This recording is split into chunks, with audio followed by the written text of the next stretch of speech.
Assalamualaikum warahmatullahi wabarakatuh. Yang terhormat Bapak Ibu dosen dan Bapak Ibu penguji UKIN, perkenalkan nama saya Iva Fauziah, mahasiswa UKM PPG Kemenakbet 1 tahun 2025 di LPTK YAIN Pontianak dengan nomor peserta 242112369. Saya mengajar mata pelajaran fikih di MTS Darussalam Batu Marta 6, Kecamatan Madang Suku 3, Kabupaten Oku Timur, Sumatera Selatan, sekaligus sebagai mahasiswi PPG Kemenak Bet 1 di LPTK Pontianak. Hari ini saya akan mempraktekkan pembelajaran dengan tema pengurusan jenazah kelas 9 di MTS. Mohon bimbingan dan saran guna perbaikan pembelajaran berikutnya agar dapat memberikan yang terbaik kepada peserta didik. Assalamualaikum warahmatullahi wabarakatuh. Waalaikumsalam warahmatullahi wabarakatuh. Kemudian ya, nggak ada sampah ya, sudah bersih semua ya, sudah rapi. Tinggal bagian ujung ya yang tinggal kurang dirapikan. Nanti setelah selesai pelajaran lebih dirapikan lagi ya. Kalau sudah rapi, kita berdoa dulu, dipimpin ketua kelas. Silakan Raffi, kakak Raffi. Berdoa mulai. Bismillahirrahmanirrahim. Alhamdulillahirabbil alamin. Ar-Rahmanir Rahim. Maliki yaumiddin. Iyyaka na'budu wa iyyaka nasta'in. Ihdinas siratal mustaqim. Siratal ladzina an'amta 'alaihim ghairil maghdubi 'alaihim waladdallin. Amin. Raditu billahi rabban wa bil islami dinan wa bi Muhammadin nabiyyan wa rasulah. Rabbi zidni ilman warzuqni rahmah. Amin ya rabbal alamin. Kita nyanyi bersama-sama Tanah Air Beta. Yuk. Ingat kan ya? Oke. 1, 2, 3. Indonesia tanah air beta, pusaka Abadi nan jaya, Indonesia sejak dulu kala selalu dipuja-puja bangsa. Di sana tempat lahir beta, dibuat dibesarkan bunda, tempat berlindung di hari tua sampai akhir menutup mata. Seluruhnya hadir ya. Tapi Ibu lebih pastikan lagi biar kalian ingat dengan namanya, Ibu panggil ya. Oke, Ibu panggil. Raffi Ahmad. Hadir. Oke. Mesya. Syifa. Oke. Ya, semua hadir ya. Ibu mau lihat ini. Kayaknya ada kerudung yang beda ini ya. Kenapa sayang kerudungnya berbeda? Oh ya. Besok lagi disimpan yang rapi ya Kak ya. Nah anak-anak Kalian pernah nggak di lingkungan kalian, ini ada yang meninggal dunia, kemudian di lingkungan kalian datang untuk mengurusi jenazah tersebut? Pernah lihat? Pernah lihat. Sudah pernah ikut membantu? Belum ikut membantu. Oke ya. Nah, jadi hari ini nanti kita akan belajar tentang pengurusan jenazah ya. Kalian pastinya sudah pernah membantu atau sudah pernah lihat ketika ada tetangga kalian meninggal, kemudian kalian hadir di situ, melihat tetangga pada datang, mungkin keluarga kita, bahkan orang tua kita datang untuk membantu pengurusan jenazah tersebut ya. Nah, di sini Ibu mau tanya, di antara kalian ada nggak yang pernah ikut membantu pengurusan jenazah? Kira-kira kalau emang pernah membantu, bantunya apa? Pernah menyiapkan mungkin embernya, atau mungkin menyiapkan gayung, menyiapkan tempat pengurusan kain kafan? Pernah nggak? Pernah nggak? Pernah? Iya. Ada yang masih takut mungkin ya nih ya. Oke ya, jadi anak-anak sekalian, penting bagi kita ya, ketika ada tetangga kita meninggal, kita harus ikut mengurusnya, karena itu adalah salah satu fardu, yaitu fardunya tapi fardu kifayah. Jadi kita barengan, fardunya itu diwakilkan oleh kita, oleh sebagian, oleh banyak orang ya. Jadi bukan fardu ain. Kalau fardu ain itu cuman satu ya. Kalau fardu kifayah itu berarti banyak orang yang wajib mengurusi jenazah tadi. Itu namanya fardu kifayah. Jadi baiknya ketika ada yang meninggal kita ikut membantu. Selain salah satu bentuk gotong royong, bentuk tolong menolong ya, at-ta'awanu 'alal birri wat taqwa. Jadi saling menolong. Walaupun dia sudah meninggal, tetap kita harus menolong, karena orang yang meninggal itu harus sampai kita kuburkan, dan sebelum menguburkan itu ada beberapa tahap yang nanti akan kita bahas. Sudah paham apa belum tentang pengurusan jenazah? Belum ya? Belum ya? Kira-kira mau ini belajar tentang pengurusan jenazah? Mau. Oke ya, silakan buka bukunya.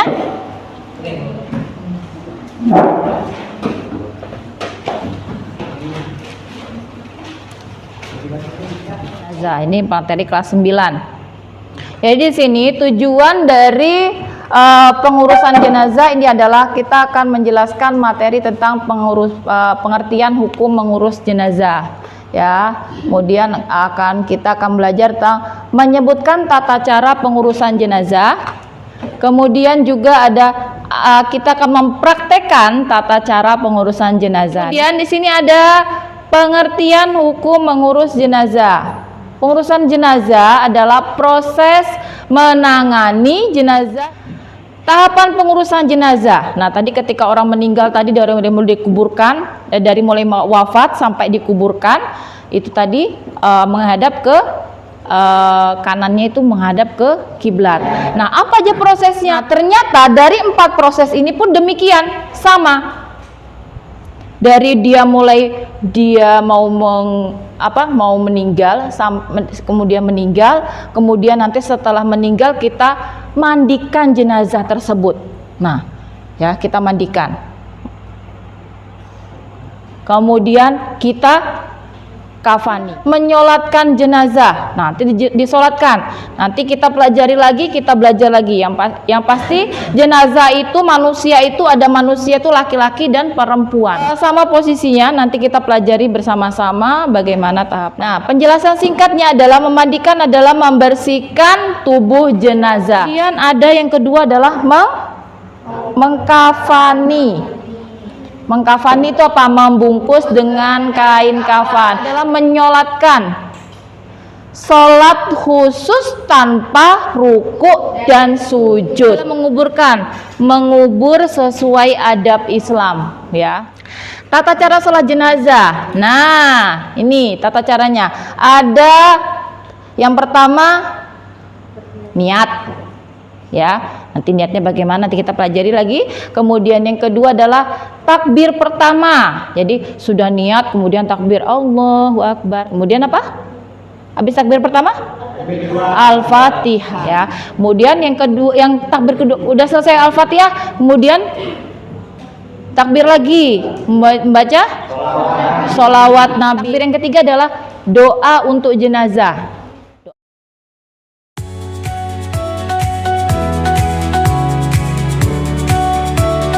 Yang 100% murni mengandung mineral alami yang dibutuhkan. Kedengaran nggak ini? Kedengaran ya?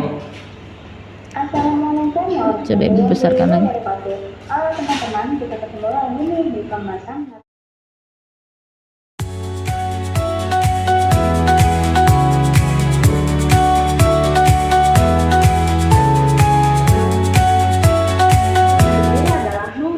Oke, cukup dulu sampai sini ya. Atau mungkin dari penjelasan tadi ada yang mau tanya, mungkin boleh kalian dulu sebelum Ibu bertanya. Ada yang mau bertanya? Dari penjelasan tadi ada yang mau bertanya? Siapa? Sipa. Oke. Coba berdiri Sipa biar teman-temannya tahu ya. Bu, bagaimana jika jenazah meninggal karena luka bakar? Lalu bagaimana kita mengurusnya? Oke, ya tadi kan ada ya kita mengurus jenazah itu jenazahnya masih utuh, begitu ya tadi penjelasan tadi ya. Nah, bagaimana jika jenazah yang mau diurus itu luka bakar? Namanya luka bakar sini bengap ya, bonyok ini kulit-kulitnya. Bagaimana? Gak usah dimandikan, langsung dikubur? Ya enggak toh, dikafani ya, dikafani, disolatkan, baru dikuburkan. Jadi nggak usah dimandikan. Nggak boleh dimandikan. Perih ya, ya. Nanti kalau dimandikan ini kan bonyok-bonyok ya. Nanti pas digesek, nanti kulitnya malah yang ada tambah ngelopek ya, atau mengelupas ya, malah mengelupas. Jadi ketika luka bakar, ketika jenazah itu meninggal karena terbakar, berarti ini kulitnya kan sudah hancur ya, sudah kena api, jadinya tidak usah dimandikan. Selanjutnya ada lagi nih yang bertanya apa? Mau bertanya? Iya Bu. Oke. Oh, Kak Raffi nih. Ketua kelas mau bertanya. Bu, jika ingin menyolatkan jenazah tapi jenazahnya sudah dikuburkan bagaimana Bu? Nah, ada yang tahu nggak yang jawab? Ada yang bisa jawab nggak sebelum Ibu? Mau menyolatkan jenazah, ini mungkin ya seumpama nih ya, kita punya sanak keluarga ya. Kemudian kita datang jauh-jauh, ketika nyampe tempat yang berduka atau tempat rumah duka, rumah jenazah tadi, rumah yang orang yang sudah meninggal, jenazahnya sudah dikuburkan, padahal pengen sekali mendoakan. Salah satu caranya kita mendoakan itu adalah dengan cara mensolatkan ya. Jadi ketika kita takziah itu kan kita belum ada pembahasannya. Oke, jadi salah satunya adalah menyolatkan. Nah, ternyata jenazah sudah dimasukkan ke kubur, sudah dihantarkan ke kubur. Kita mau menyolatkan, bisa nggak sholat? Bisa. Apa nama sholatnya? Sholat goib kakak. Ya gitu ya. Jadi gitu Kak Raffi, tetap bisa menyolatkan dengan cara namanya sholat goib. Nah sekarang sudah bertanya. Sekarang Ibu balik tanya boleh? Boleh. Hukum mengurus jenazah. Ada yang tahu? Sipa lagi ya, apa Sipa? Fardu kifayah. Ada yang tahu? Coba yang tahu jawaban dari fardu kifayah.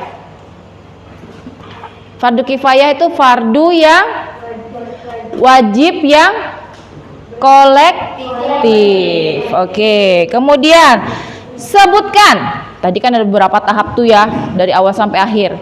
Termasuk Ibu dari awal udah menjelaskan tentang posisi ya. Sebutkan 4 tahapan dalam pengurusan jenazah. Ya, siapa nih namanya? Melda. 1. Memandikan jenazah, 2. Mengafani jenazah, 3. menyolatkan jenazah, yang terakhir menguburkan jenazah. Oke, ya itu tadi ya. Jadi ada 4 tahapan. Betul apa salah? Betul ya. Berarti masih pada ingat ya. Tadi ada 4 tahapan. Alhamdulillah. Apa saja bacaan dari sholat jenazah? Yuk diingat-ingat. Diingat-ingat ada berapa tadi? Bacaan dari sholat jenazah. Mungkin satu dulu. Bacaan yang pertama apa? Al-Fatihah. Kemudian bacaan yang kedua? Sholawat tasbih. Itu berarti dibaca setelah takbir ya. Takbir kedua. Kemudian ada takbir ketiga apa? Doa untuk jenazah. Doa untuk jenazah bagaimana, masih ingat?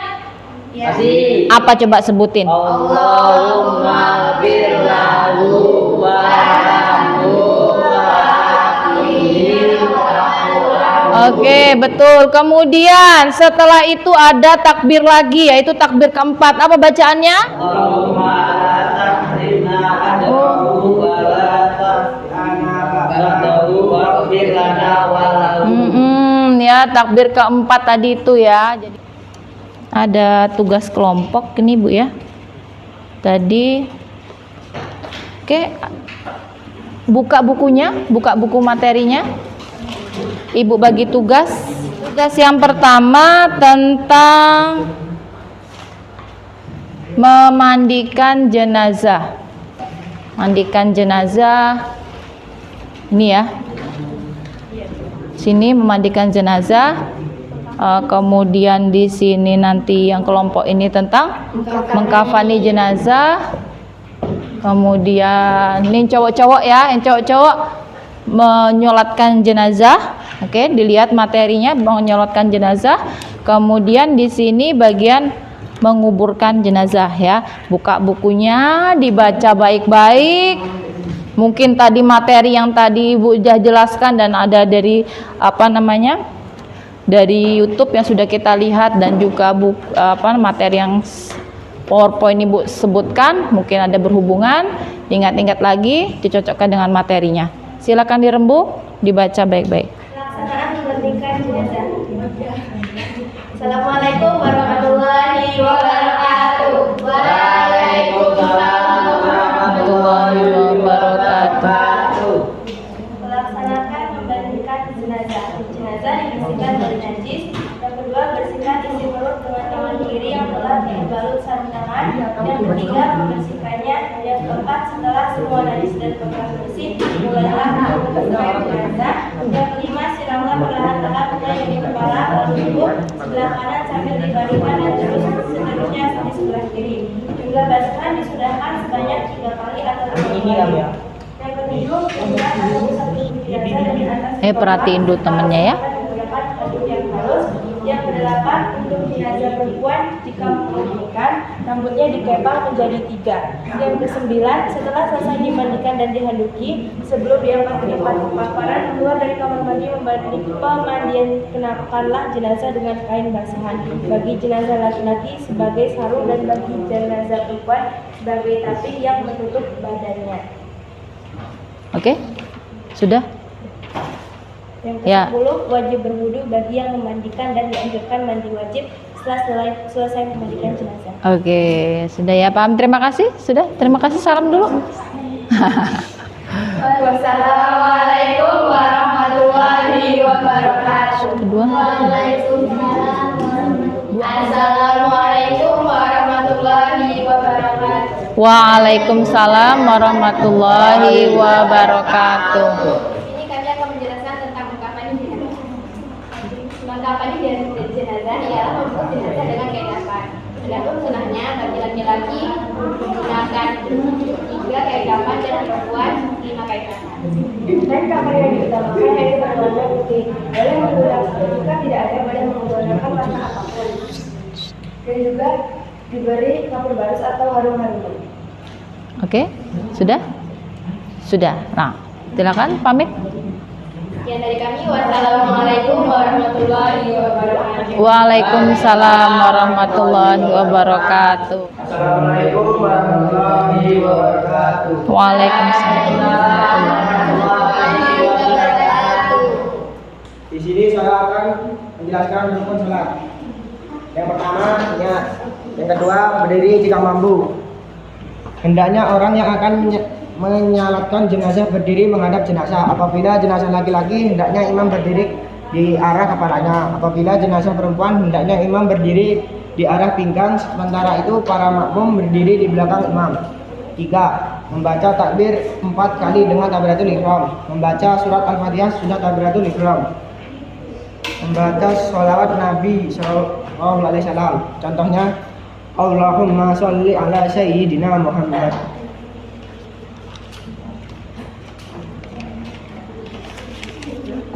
Yang keenam, membaca doa jenazah sesudah takbir ketiga. Contohnya Allahumma ighfir lahu warhamhu wa'afini wa'fu anhu. Yang ketujuh, membaca salam dengan la tahrimna ajrahu wa la taftina ba'dahu waghfir lana wa lahu. Oke, terus gimana? Sudah selesai? Ya, pamit sama teman-teman. Assalamualaikum warahmatullahi wabarakatuh. Assalamualaikum warahmatullahi wabarakatuh. Waalaikumsalam warahmatullahi wabarakatuh. Di sini kita akan menyampaikan tentang tata cara menguburkan jenazah. 1. 2 atau 3 orang masuk ke liang lahat. 2 atau 3 orang mengambil jenazah dari keranda dan menyerahkannya kepada orang yang sudah berada di liang lahat. 3. Jenazah diturunkan dari arah kaki kubur atau kepala terlebih dahulu jika tempatnya memungkinkan. 4. Di tempat di dalam liang lahat, jenazah dimiringkan ke arah kiblat dengan kepala di sebelah utara dan kedua tangan bersedekap seperti posisi salat. 5. Agar tidak terguling, jenazah diganjal dengan tanah. Jumlahnya bisa 3, 5, atau 7 gumpalan atau jumlah ganjil. 6. Tali pengikat kain kafan dilepas. 7. Muka atau hidung dan jempol kaki ditempelkan ke dinding tanah dan pipi kanan dan telinga kanan menempel ke tanah bagian bawah. 8. Agar bagian punggung jenazah tidak langsung terkena tanah, di atas jenazah pada liang lahat diberi kayu atau papan untuk menahan tanah. 9. Setelah selesai, maka dimulailah penimbunan sampai selesai dengan bagian permukaan ditinggikan sekitar 1 jengkal. Oke, ya, silakan pamitan sama kawannya. Assalamualaikum warahmatullahi wabarakatuh. Waalaikumsalam warahmatullahi wabarakatuh. Selanjutnya bukunya ditutup, disusun yang rapi. Ibu mau cek pemahaman kalian. Bukunya dimasukkan tas, nggak apa-apa. Siap ditinggalkan penanya aja ya. Di sini ada soal pilihan ganda ya, kemudian ada soal uraian dan isian singkat. Tolong dijawab, diingat-ingat lagi pemahamannya tadi bagaimana ya. Kemudian tulis, jangan lupa tulis namanya di kertas bagian atas kanan. Oke anak-anak, tadi kan yang ini ya udah presentasi ya cara memandikan jenazah. Apa sebelum mandikan ada niat nggak? Ada niatnya. Gimana niatnya? Nah, niatnya itu juga sama, kita pakai domirnya. Domir maksudnya tuh kalau jenazah laki-laki kita pakai domir hu, kalau laki perempuan pakai ha ya. Nawaitul ghusla ala hadal mayyiti ya, kalau laki-laki. Nawaitul ghusla ala hadal mayyiti, saya niat memandikan atau membersihkan untuk jenazah ini laki-laki ya. Siapa namanya? Seumpama fulan bin fulan gitu ya. Jenazah fulan bin fulan fardolillah ta'ala. Jadi saya niat untuk memandikan ini jenazahnya si fulan. Kemudian apa? Kemudian disiram berapa kali Kak? Pokoknya basah ya Kak ya. 3 kali atau 5 kali. Tuh ingat ya. Disiram pokoknya dari atas ya sampai ke ujung kaki, maaf, dari atas sampai ke ujung kaki. Berapa tadi? 3 atau 5 kali. Oke, 3 sampai 5 kali disiram sampai basah. Kemudian diapain lagi? Ingat nggak? Dibersihkan isi perutnya, berarti ini agak diangkat. Tekuk, kemudian ditekan perutnya. nanti dari kubul dan dubur, itu kalau mungkin ada kotoran yang masih tersisa, dia bisa keluar. Maksudnya kotorannya sudah mau keluar tapi belum keluar, itu kalau ditekan bagian pusar, bisa dari kubul berarti dari kemaluan, kemudian dubur dari belakang buat BAB itu, ya, jadi keluar kotorannya, kemudian dibersihkan. Jadi nggak boleh diceritakan apa yang terjadi ketika memandikan tadi, nggak boleh diceritakan. Nah, bersihkan, kemudian tadi yang nyiram terus, bagian nyiram terus ya, terus disiram. Makanya di sini ada dua arah, karena kita kalau di sini nanti ada dua arah, ada orang, nanti yang sebelah situ nggak kelihatan ya. Jadi sini ada orang, mau nyiram, sini bersihkan ya, bersihkan, cuci. Kemudian setelah itu disabunin pakai sabun, tetap pakai sabun, dimandiin. Kemudian pastikan pelan-pelan. Kemudian airnya itu tambahin daun bidara ya, daun yang kembang yang wangi-wangi. Kemudian disampoin, dibersihkan. Setelah itu dibilas lagi. Kemudian diwudukan nggak? Tadi belajar? Iya, diwudukan. Wudukannya bagaimana? Usap muka ya. Ini muka gini ya. Ada yang nyiram. Coba ini pura-puranya ini Mbak Dini nyiram. Nah, usap muka ya. Berapa kali kalau wudhu? 3 kali. 2. Terus lagi berapa lagi? 3. Kalau posisinya dari situ berarti ngusapnya dari sini ya. Ini karena ibu dari sebelah sini. Kemudian apa lagi? Tangan. Tangan itu nyiramnya dari ujung tangan, dari sini sampai sini, siram ya, disiram. Kanan, kemudian kiri. Berapa kali? 3. Kemudian apa lagi? Kepala. 1. Siram, Mbak. 2. Kemudian 3. Habis kepala? Telinga. 2, 3. Kayak gitu ya. Nah, kemudian sudah gitu, sudah ya? Sudah, berarti selesai ya. Oke, kembali ya. Untuk mengkafani, untuk laki-laki berapa lembar, Kak? 3. Oke, 3 lembar ya. Jadi dibentang untuk bagian bawahnya. Kemudian untuk perempuan ada berapa lembar? 5. Ada 5 lembar. Untuk menggunting kain kafan, ini kan kita sebelum membentang yang 3 dan 5 lembar tadi, itu kan menggunting tali, Kak ya. Nah, caranya gunting talinya ini seperti ini. Ya, awal aja seperti ini. Kemudian ditarik seperti ini. Ya. Sama nggak? Sama ya. Karena kalau kain kafan memang seperti itu. Jadi dia nggak perlu gunting sampai akhir, gunting awalnya saja. Nah, jadi ya. Ini kita bikin tali. Talinya ada berapa? Bisa tali? Bisa 3, bisa 5, bisa 7 ya. Di bagian mana? Bagian menalinya? Kaki, lutut, pinggang. Ya, kalau sama kita umumnya kita pakai 5 ya. Jadi telapak kaki, kemudian sini dengkul, perut, kemudian kepala. Laki-laki apa perempuan? Kepalanya diem.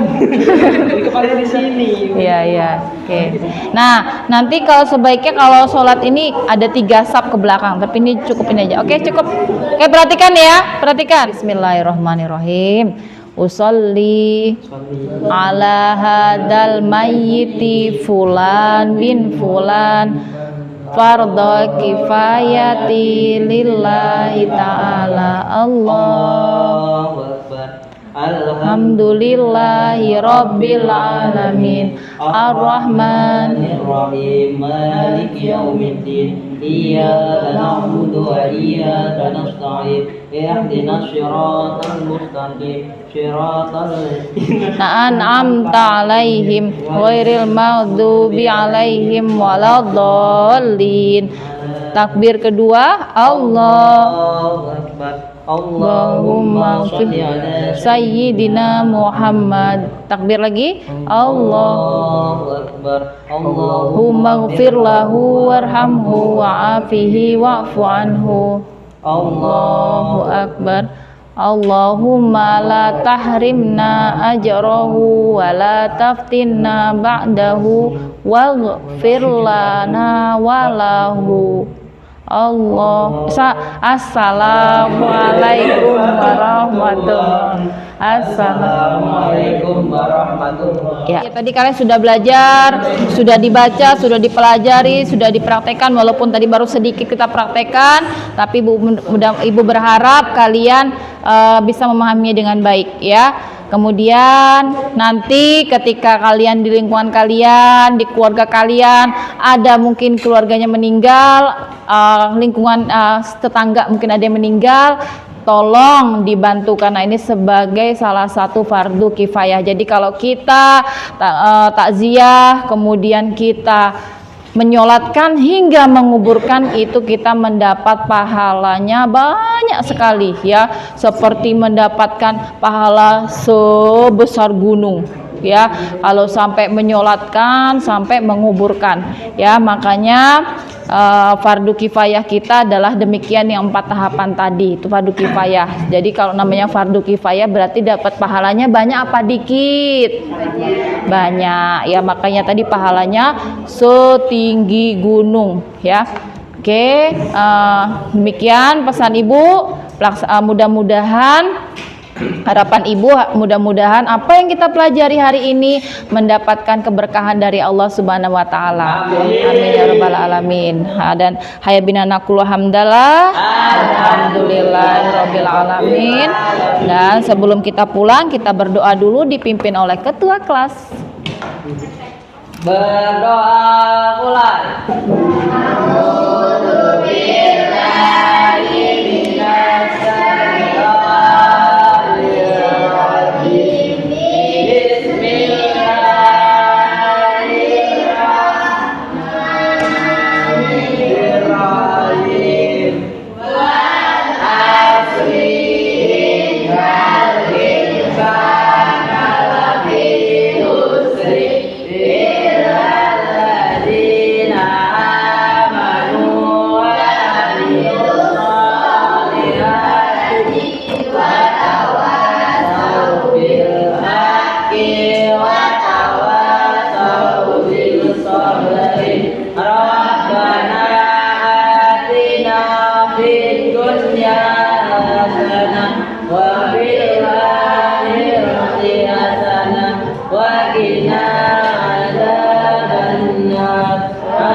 Terima kasih atas waktunya dan perhatiannya.